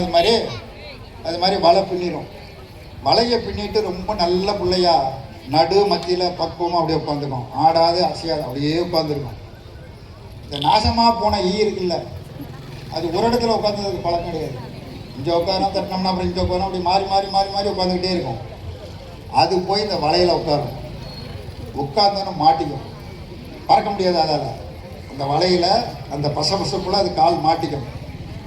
என்னை படைத்த இறைவா என்னை காப்பாற்றுன்னு ஈ கதறும், கெஞ்சும். யார் காப்பாற்றுறது? அப்போ இந்த சிலந்தி பூச்சி மெல்லமாக நகர்ந்து வரும். ஆடாமல் அசையாமல் வலை அறுந்து போயிடாமல் ரொம்ப மெல்லமாக வந்து அந்த ஈட்டை வந்து கொஞ்சோடு ரத்தத்தை கொடுத்துட்டு திரும்ப கூட்டுக்கு போயிடும். அப்புறமே உட்காந்து மறுபடியும் வரும், மறுபடியும் கொஞ்சம் ரத்தத்தை குடிக்கும், மறுபடியும் வரும், கொஞ்சம் ரத்தத்தை குடிக்கும். கொஞ்சம் கொஞ்சமாக குடித்து ரசித்து கடைசியாக ஈ செத்து போயிடும். அதுதான் எடப்பாடி. வஞ்சகன் விரித்த வலை, பாஜக என்கிற வஞ்சகன் விரித்த வலையில் அவர் அகப்பட்டு கொண்டார். சொந்த சுயநலத்திற்காக டெல்லி கூப்பிட்றாரு, ஒரு ஓடுறாரு. டெல்லியில் போய் உட்காந்தோன்னே அமித்ஷா ஒன்றும் பேசலை, ஒரு பையில தூக்கி போட்டார் முன்னாடி. நான் நடந்ததான் சொல்கிறேன், கற்பனை கதையெல்லாம் கிடையாது, சொல்ல வேண்டிய அவசியம் எனக்கு கிடையாது. ஒரு பையில தூக்கி மேலே போட்டார். அது பார்த்தது தான். ஐயா நீங்கள் என்ன சொல்லுங்களே கேட்குறேன். என்ன அந்த ஃபைலு? இவ்வளோ பெரிய ஃபைல், அவ்வளவுதான். கோப்பு தூக்கி போட்டார் டெல்லியில் முதல் சந்திப்பில். நீங்கள் சொல்வதையெல்லாம் கேட்குறேன், அவ்வளோதான், முடிஞ்சு போச்சுக்காது. ஏன்னா வரவு செலவு சம்பந்தி பார்க்குறாரு. வரவு அங்கேயே வைக்கப்பட்டு விட்டது. அந்த வரவு செலவு பூரா அவன் கண்கொத்தி பார்க்க மாதிரி அவன் பார்த்துட்டான். அவனுக்கு நிறைய கண் இருக்குல்ல அமித்ஷாவுக்கு, பார்த்துட்டான். ஃபைலை தயார் பண்ணி வச்சுக்கிட்டு இவர் சேரவே மாட்டேன்னு சொல்லிட்டு இருந்தார். வாடாத்த மீன் கூப்பிட்டு தூக்கி போட்டார். நீயும் போவ, கொஞ்சம் அம்மந்தியும் போவான், உன்னோட கூட இருக்கிற வேலுமணி தங்கமணி அத்தனை பேரும் ஜெயிலுக்கு போவான். என்ன சொல்கிற? ரைட்டு, நீங்கள் சொல்கிறத நான் கேட்குறேன், அவ்வளோதான். இதுதான் இந்த கூட்டணி. இன்னொருத்தர் சேர்ந்திருக்காரு, அப்பாவை ஒழிச்சு கட்டுற புள்ள. அப்பாவை ஒழிச்சு கட்டுற புள்ள. அந்த புள்ள மந்திரியாக இருந்தது மத்தியில், மக்கள் நல்வாழ்வுத்துறை அமைச்சர். அவர்கிட்ட ஒரு ஐஏஎஸ் அதிகாரி இருந்தான், கோத்தன் தேசாயின்னு அவன் பேர். அவர் தான் ஐஏஎஸ், இவருக்கு செக்ரட்டரி. அவர் எங்களுக்கு என்ன வேலைன்னா மருத்துவக் கல்லூரிக்கு கையெழுத்து போடணும். தனியார் அமைக்கிற மருத்துவக் கல்லூரி கையெழுத்து போட்டால் தான் மருத்துவக் கல்லூரி கட்ட முடியும், கட்ட முடியாது. அவ்வளோ பெரிய அதிகாரம், பச்சைங்களுக்கு அவ்வளோ அதிகாரம். அப்படி இருந்தாங்க. அந்த கேத்தன் தேசாய் வீட்டில் சோதனை போட்டான். ஒரு லாரி நிறைய ஏற்றினான். என்ன பிளாக்காயா, இல்லை மாங்காயா, இல்லை மிளகாயா, இல்லை நெல் முட்டையா, பவுன் ஏற்றினான். செயலாளர் வீட்லேயே ஒரு லாரிக்கு பவுன் ஏற்றினான்னா மந்திரியாக இருந்த வீட்டில் எத்தனை லாரி? வழக்கு இருக்கு. அந்த கூட்டணி.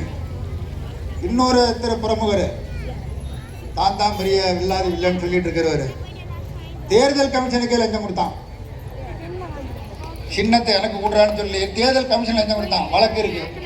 வழக்கில் மாற்றம் அத்தனை பேரும் ஒரு அணி, பிஜேபியோட அணி, நாட்டிற்கு எதிரான அணி, வஞ்சகமான அணி, அவ்வளவுதான். அதுக்கு மேலே ஒன்றும் கிடையாது. ஆகவே வரக்கூடிய தேர்தலில் நியாயம் வெற்றி பெற வேண்டும், தர்மம் வெற்றி பெற வேண்டும், நம்முடைய அரசியலமைப்பு சட்டம் காப்பாற்றப்பட வேண்டும், மதச்சார்பின்மை கொள்கை காப்பாற்றப்பட வேண்டும், நாம் எல்லோரும் ஒற்றுமையாக இருக்க வேண்டும். ஆகவே உதயசூரியன் நாங்கள் ஓட்டு கேட்க போகும்பொழுது கூச்சப்பட்டு போகணுங்கிற அவசியம் கிடையாது, தலை குனிந்து போகணுங்கிற அவசியம் கிடையாது. நெஞ்சை நிமிர்த்து தலையை நிமிர்த்து ஓட்டு கேட்போம். ஏன் தெரியுமா? சொன்னதை செய்து விட்டு வந்திருக்கிறோம். 5 ஆண்டு காலத்துல சொன்னதை செய்து விட்டு வந்திருக்கிறோம். கொரோனா, எடப்பாடி முதலமைச்சர் இருந்த பொழுது கொரோனா, எதிர்கட்சி தலைவர் இன்றைக்கு நம்முடைய முதலமைச்சர், நாங்க எல்லாருமா சேர்ந்து 1000 ரூபாய் கொடுத்தாரு.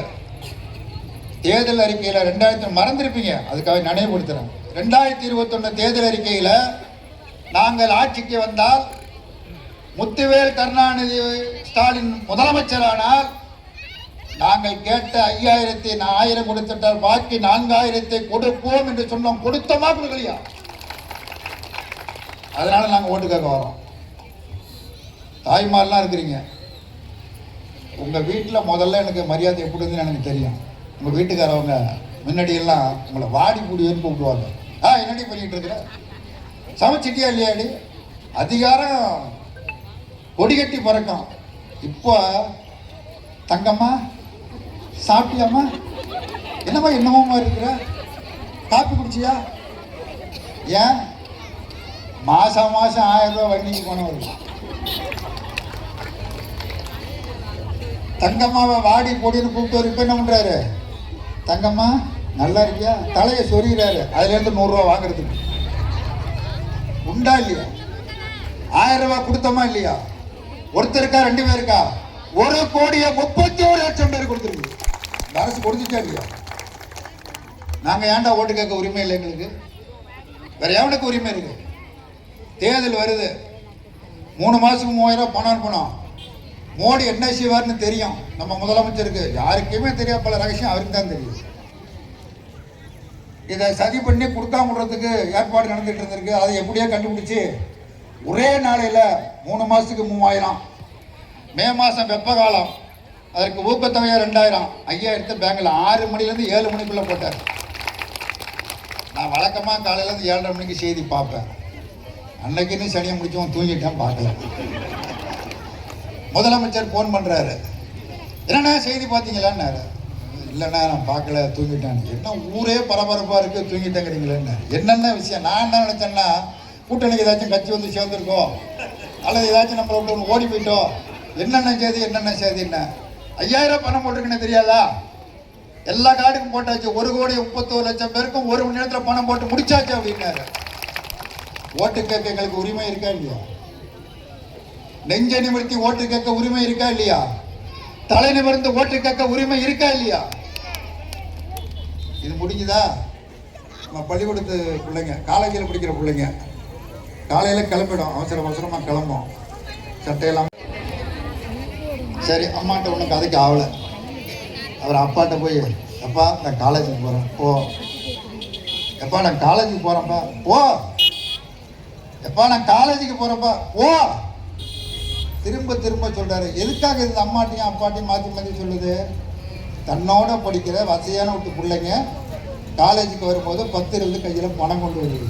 இந்த பிள்ளைகிட்ட பணம் இல்லை. 10 பிள்ளையோடு சேர்ந்து படிக்கிற பொழுது அதை டப்பாவை எடுத்து 10 ரூபாய்க்கு சாக்லேட் வாங்குது. இதால் வாங்க முடியல. அதனால் காலேஜுக்கு போகும்போது அம்மாட்ட சொன்னால், அப்பாட்ட சொன்னால் 10 ரூபா கொடுப்பாங்கன்னு ஜாடை காமிக்குது. இந்த ஜாடை அம்மாவுக்கும் தெரியுது, அப்பாவுக்கும் தெரியுது. தெரியாமலாம் இல்லை, வழி இல்லை, கொடுக்க வழி இல்லை. இப்போ என்ன சொல்லுது பிள்ளைங்க? சட்டை எடுத்து மாட்டிக்கிட்டு சாப்பிட்டுட்டு, அம்மா அப்பா பாய் போயிட்டு வரேங்குது. ஏன்? 1000 ரூபா பணம் போகுது. இப்போ அம்மா தேவையில்லை, அப்பா தேவையில்லை, அது பாட்டுக்கு போயிட்டு இருக்கு. காலையில் இந்த காலை உணவு திட்டம் எல்லாருக்கும் தெரியாதுங்க. என்னுடைய இது வர அது தேவை தெரியாது, ஏழைக்கு தான் தெரியும். இந்த வழி ஏழைக்கு தான் தெரியும், பசிக்கிறவனுக்கு தான் தெரியும். எத்தனை லட்சம் பிள்ளைங்க காலையில் சாப்பாடு இல்லாமல் பட்டினியோட பள்ளிக்கூடத்துக்கு போயிட்டு இருந்தது. அத்தனை பிள்ளைகளுக்கும் காலை உணவு திட்டம். இப்போ அது என்ன பண்ணிட்டாரு? 8ஆம் கிளாஸ் வரைக்கும் அதிகமாகிட்டாரு. ஓட்டு கேட்க ரைட்டு இருக்கா, ரைட்டு இல்லையா? இருக்கா இல்லையா? இந்த 1000 ரூபா பணம் வர்ற மே மாதம், நீ எத்தனை அமித்ஷா வந்தாலும் சரி, எத்தனை மோடிஜி வந்தாலும் சரி, எத்தனை ஜி வந்தாலும் சரி, எத்தனை நான் வந்தாலும் சரி, எத்தனை பேர் வந்தாலும் சரி, 4ஆம் தேதி ஓட்டு எண்ணி முடிச்சோடனே மதச்சார்பற்ற முற்போக்கு கூட்டணி வெற்றி பெறும். திராவிட முன்னேற்ற கழகம் தனித்த பெரும்பான்மையோடு வெற்றி பெறும். முத்துவேல் கருணாநிதி ஸ்டாலின் தான் மீண்டும் முதலமைச்சர். இது எவராலும் எந்த சக்தியாலும் தடுத்து நிறுத்த முடியாது. ஏன்னா நியாயங்கள் எங்கள் பக்கம் அதிகமாக இருக்கிற காரணத்தினால், வேற காரணத்தினால் அல்ல.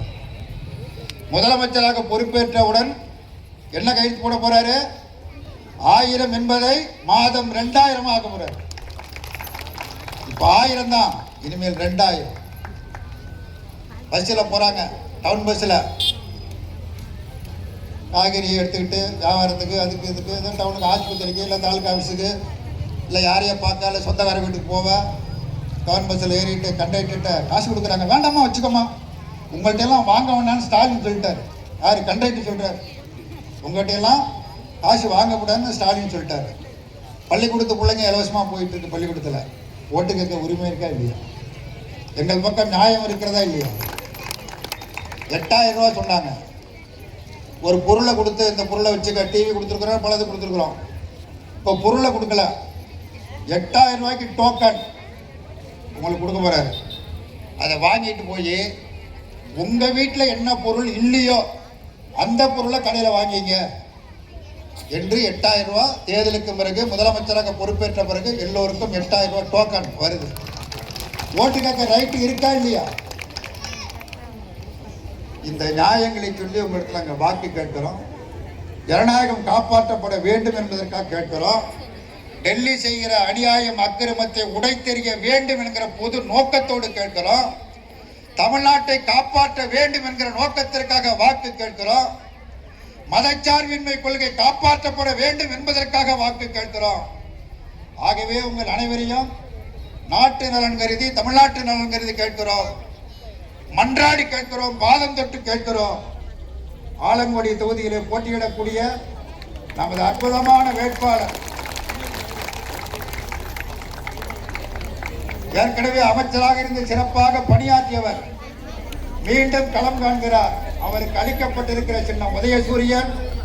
அந்த உதயசூரியன் சின்னத்தை எங்கள் அனைவரும் வாக்களித்து வெற்றி பெற செய்ய வேண்டும் என்பது மட்டுமல்ல, எதிர்த்து நிற்கிற வேட்பாளர்கள் அத்தனை பேரும் டெபாசிட்டை இழக்கும்படியாக நீங்கள் செய்ய வேண்டும் என்று உங்களை மன்றாடி வேண்டி கேட்டு நிறைவு செய்கிறேன். வணக்கம். நமது ஆலங்குடி தொகுதியுடைய வெற்றி வேட்பாளர் பேசுவார்கள். ஆலங்குடி சட்டமன்ற தொகுதியில் போட்டியிடுகின்ற எனக்கு உதயசூரியன் சின்னத்தில் வாக்குகள் கேட்டு உரையாற்றி சிறப்பு சேர்த்திருக்கின்ற இந்திய கம்யூனிஸ்ட் கட்சியுடைய முதுபெரும் தலைவர்களில் ஒருவரும் மரியாதைக்குரிய ஐயா நல்லக்கண்ணு அவர்களுக்கு பிறகு தமிழ்நாட்டில் நேர்மையாக, எளிமையாக விளிம்புநிலை மக்கள், அடித்தட்டு மக்கள், தொழிலாளர் மக்கள், தோழர்களுக்காக தனது வாழ்க்கையை ஒப்படைத்துக் கொண்டு மிக சிறப்பான ஒரு பொது வாழ்க்கைக்கு சொந்தக்காரர் மரியாதைக்குரிய அண்ணன் முத்தரசன் அவர்கள் ஒரு மிகச்சிறந்த உரையை இந்த பொதுக்கூட்டத்தில் தந்திருக்கின்றார். நாம் ஏப்ரல் மாதம் 23ஆம் தேதி நாம் வாக்களிக்கின்ற பொழுது நாம் எப்படியெல்லாம் யோசிக்க வேண்டும், எதற்காக இந்த தேர்தல் மிகுந்த முக்கியத்துவம் பெறுகிறது என்பதை மிக அழகாக எடுத்து சொன்னார். குறிப்பாக சொல்ல வேண்டுமென்றால் 100 ஆண்டுகள் கடந்து இன்றைக்கு தமிழ்நாடு கல்வியில், பொருளாதாரத்தில், எல்லா துறையிலும் மிக வளர்ச்சியடைந்த மாநிலமாக தமிழ்நாடு இருக்கிறது. குறிப்பாக இந்த நாட்டை ஆட்சி செய்கின்ற இந்த நாட்டினுடைய பிரதமர் நரேந்திர மோடி அவர்களுடைய சொந்த மாநிலம் குஜராத். அந்த மாநிலத்திற்கு நான் அமைச்சரான பொழுது அங்கே நடைபெற்ற ஒரு மாநாட்டிற்காக, அமைச்சர்கள் மாநாட்டில் பங்கேற்பதற்காக குஜராத்திலே அகமதாபாத் கதரிலே வதோதரா என்ற இடத்தில் நடைபெற்ற அந்த மாநாட்டிற்காக சென்ற பொழுது அங்கே நான் பார்த்த காட்சிகள் மன வேதனைக்குள்ளார்கள். எங்கும் பள்ளிகள் கிடையாது, கல்லூரிகள் கிடையாது, பல்கலைக்கழகம் கிடையாது. ஏன் யார் வீட்டிலையும் பூசை வெறும் செங்கல் கட்டு தான். இப்படிப்பட்ட நிலையில் தான் அந்த மாநிலம் இருக்கிறது. எத்தனை ஆண்டுகள் இன்றைக்கு கல்வியில் சிறந்த தமிழ்நாடு, இந்தியாவில் கல்வியில் 90% கல்வியறிவு பெற்ற மாநிலம் தமிழ்நாடு. இந்தியா முழுவதும் இருக்கின்ற மாநிலங்களில் 52% மாநிலங்களுக்கும் கல்வி நிதி அந்தந்த மாநில மக்கள் தொகைக்கேற்ப உடனடியாக பிரித்து வழங்க. ஆகவே மகிழ்ச்சியோடு நமக்கான கல்வி உரிமைகள் மதசார்பின்மை கோட்டி பாதுகாப்பதற்காக இன்றைக்கு இந்த நாட்டில் இருக்கிற அத்தனை கட்சிகளும் சேர்ந்து உடனடியாக மதசார்பற்ற முற்போக்கு கூட்டணி என்று தேர்தல் களத்தில் காண்கின்ற முதலமைச்சர் சொல்லிவிட்டார். இது தலைவர் கலைஞர் கொடுத்தது. நான் ஆட்சியில் இருக்கின்றவரை இந்த மண்ணில் இலவச மின்சாரம் தொடரும், மீட்டர் கொடுத்து அனுமதிக்க மாட்டேன் என்று சொன்னவர் நம்ம முதலமைச்சர். தப்பித்தவரை பாஜக கால் ஒன்றினால் இலவச மின்சாரத்திற்கு மிகப்பெரிய ஆபத்து இருக்கிறது என்பதை தயவு செய்து மறந்து விடாதீர்கள். எப்படி என்றால் இங்க பேசினாங்க 100 நாள் வேலை திட்டம். காங்கிரஸ் திமுக ஆட்சி காலத்திலே அன்னை சோனியா காந்தி வழிகாட்டுதலில் டாக்டர் கலைஞர் இருந்த பொழுது 100 நாள் வேலை அனைத்து வங்கிகள் நேரடியாக வங்கி கணக்கில் கொடுத்தோம். இப்ப என்ன செய்யறாங்கன்னா கொடுமையிலும் கொடுமைங்க. நாம போறதே 110 டிகிரி வெயில்ல உயிரை பணைய வச்சு வேலைக்கு போற நமக்கு வேர்வை துளிக்க கூட அந்த 250 ரூபாய் போறாது. ஆனால் இங்க இருக்கின்ற பெண்கள், இங்க இருக்கின்ற ஏழை எளிய மக்கள் போய் அந்த வேலைக்கு போறப்போ ஐலண்ட்ஸ் கண்ணுல ரேகை பதிஞ்சா தான் வேலை கிடைப்பேன்னு ஒரு ஆட்சி சொல்றதுன்னா அந்த பாஜக மோடியை வேட்டையாக இல்லையா? அதானி அம்பானி போன்ற கார்பரேட் கம்பெனிகளுக்கு 1,36,000 கோடி தள்ளுபடி செய்திருக்கிறார். ஆனால் ஏழை எளிய மக்கள் ஆண்டுக்கு தமிழ்நாட்டில் என்ன ஒரு 3,000 கோடிக்கு வேலை பார்ப்பாங்க. இதற்கு அந்த வேலைக்கு கொடுப்பதற்காக அவர்கள் கண் விழித்திரை பதிந்தால்தான் வேலை என்று சொன்னதன் காரணமாக வேலைக்கு போறாங்க. 3 நாள் வேலைக்கு அதுக்கு 10-20 பேருக்கு தான் கொடுக்குறாங்க. வேலைக்கு போயிட்டு வர்றப்போ போன உடனே அந்த கண் விழித்திரை உட்கார சொல்றாங்க, நிக்க சொல்றாங்க. அந்த பக்கம் திரும்பு, இந்த பக்கம் திரும்பு, வேக விழுகல, வீட்டுக்கு போங்க. இது நடக்கிறதுக்கு அனுமதிக்கலாமா? 18 வருஷமா நாம 100 நாள் வேலை திட்டத்தை பயன்படுத்துறோம். 4 நாளைக்கு முன்னாடி இன்னைக்கு 7ஆம் தேதி ஏப்ரல் மாதம் 7ஆம் தேதி மார்ச் மாதம் 31ஆம் தேதியோடு 100 நாள் வேலை திட்டத்திற்கு 3 விழா நடத்தியது நரேந்திர மோடி ஆட்சி என்பதை மறந்து விடாது. இந்தியாவில் இருக்கின்ற 28 மாநிலங்களில் 8 யூனியன் பிரதேசங்களில் 100 நாள் வேலை திட்டத்தை செயல்படுத்துகின்ற ஒரே மாநிலம், அதிக பயனாளிகள் கொண்ட மாநிலம் தமிழ்நாடு. அது அவர்களுக்கு பொறுக்கவில்லை. இன்றைக்கு இருக்கின்ற சூழலில் நாம் இன்றைக்கு தாய்மொழி தமிழையும் பாதுகாக்க வேண்டும். 1967 ஆட்சிக்கு வந்த பேரறிஞர் பெருந்தகை அண்ணா அவர்கள் இருமொழி கொள்கை தான் தமிழ்நாட்டில் செயல்படுத்தப்படும் என்று சொல்லிவிட்டு தாய்மொழி தமிழ் ஆட்சி மொழியாகவும் உலகில் அனைத்து இணைப்பு மொழி ஆங்கிலம் என்று இருமொழி கொள்கையை செயல்படுத்தி காட்டினார் பேரறிஞர் பெருந்தகை அண்ணா அவர்கள். அந்த சட்டத்தை அமல்படுத்தி விட்டு சொன்னார், தமிழ்நாட்டில் இருமொழி கொள்கை ஆட்சியில் இருக்கின்ற வகை அண்ணாதான் ஆள்கிறார் என்று அர்த்தம் என்று பேரறிஞர் பெருந்தகை அண்ணா சொன்னார். இன்றைக்கு அண்ணா பெயர்ல கட்சி வச்சிருக்காங்க எடப்பாடி பழனிசாமி பாஜகவோடு சேர்ந்து மும்மொழி கொள்கை மூலமா இந்தி திணிப்புக்கு வழிகட்டுறாரு. நாம அனுமதிக்கலாமா? தாய்மொழி தமிழை உலகில் இருக்கின்ற மொத்த இனத்துல தாய்மொழி தமிழை பாதுகாப்பதற்காக உயிரை கொடுத்து போராடி உயிரை கொடுத்தவர் தமிழன். தாய்மொழி தமிழை பாதுகாப்பதற்கு இந்த தேர்தலில் ஒட்டுமொத்தமாக உதவி செய்கின்ற யாரும் தயவு செய்து மாற்று யோசனை, மாற்று சிந்தனை வரக்கூடாது. நேற்று கோமதி என்ற ஒரு பெண் புதுக்கோட்டை வெளியில் ஆதிதாவோட குடும்பத்தை சார்ந்தவர் சொன்னார், 100 ஆண்டுகளுக்கு முன்பாக தந்தை பெரியார் வழிகாட்டுதலில் நாம எல்லாரும் படிச்சிருக்கோம், எல்லாரும் வேலைக்கு போறோம், எல்லா வசதிகளும் பெற்றிருக்கிறோம். இந்த சூழ்நிலையில் நாம் அனைவரும் கட்டுப்பாவா எல்லா வசதியும் கிடைச்சதுங்கிறாங்க. இதெல்லாம் சாதாரணமா வந்தவில்லை, பல போராட்டங்களுக்கு பிறகுதான் கிடைத்தது. அதை யார் இடத்திலும் நாம் ஏமாந்து விட்டு வைக்க கூடாது. அதற்காக போராடுவதற்கு நமக்கு இன்றைக்கு இருக்கின்ற சக்திகள் நமக்கு வழிவகை காட்டாது. ஆகவே ஏப்ரல் 24 நாம் ஒட்டுமொத்தமாக உதயசூரியன் சின்னத்தில் வாக்களித்து தமிழ்நாட்டில் 2வது முறையாக முத்துவேல் கருணாநிதி ஸ்டாலின் என்ற மகத்தான தலைவர் முதலமைச்சரானால் இது அத்தனையும் பாதுகாக்கப்படும் என்று கூறி நிறைவாக ஒரு செய்தி மட்டும். 5ஆம் தேதி மாலை 5 மணிக்கு மாண்புமிகு தமிழ்நாடு துணை முதலமைச்சர், மாண்புமிகு இளைஞரணம் மற்றும் விளையாட்டு மேம்பாட்டுத்துறை அமைச்சர் மாண்புமிகு அண்ணன் உதயநிதி ஸ்டாலின் அவர்கள் ஆலங்குடியில் தேர்தல் பரப்புரை மேற்கொண்டார். அவர் பேசிய பேச்சிலே ஒரு கருத்தை நான் குறிப்பிட்டு சொன்னதாக இந்த தொகுதிக்கு வேண்டியதை சொன்னார். கொத்தமங்கலத்தில் திருவரங்குளம் ஊராட்சி ஒன்றியத்தின் ஒரு சில பகுதியும் அறந்தாங்கி ஊராட்சி ஒன்றியத்தின் ஒரு சில பகுதியும் இணைத்து கொத்தமங்கலம் தலைமையிடமாக கொண்டு புதிய ஊராட்சி ஒன்றியம் அமைக்கப்படும் என்று அறிவித்திருக்கிறார்.